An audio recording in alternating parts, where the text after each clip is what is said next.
nedēļa ir pagājusi, 1. jūnijas, un man principā gandrīz ir sākuši ziedēt. Es skatos arī tie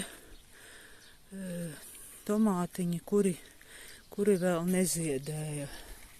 Bet, citi vēl, gandrīz visi. Šitas zied, šitas nezied.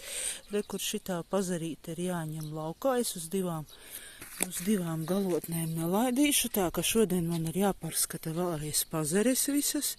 Šitā pazare, šitā jāņem laukā.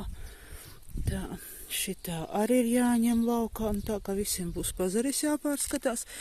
Mēslošu atkal ar šito te, ar dzelteno kristanolu, jo viņa vēl tikai daudzi kur tikai domā ziedēt, un viena šķirne.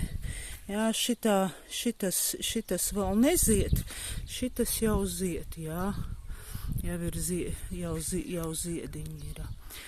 Un abi ir guļu slikti. Bišķi varbūt jāpravē, zālīte jāpalasa. Mēslosim ar dzelteno kristanolu. Kur palīgs aiziet, ņaudēdams. Un tā, kur es paliku pie tā, ka ar dzelteno kristanolu vienu tādu sauviņu uz spaini ūdens un uz visiem tomātiņiem. Pa nedēļu ir bijis bišķi lietutiņš, te arī tētis man palīdzēja laistīja viņus tomēr par nedēļu, tā kā es netieku. Nu, un lapas pagaidām es neko varbūt nedarīšu, vienīgi, kur es varbūt gurģu uz zemes, šitā te galus tos noņemšu, lai viņas neguļ uz zemes, ņemšu nazīti un tādā veidā. Nu, tas ir viss, kas jādara pie tomātiem šonedēļ man. Un lai aug.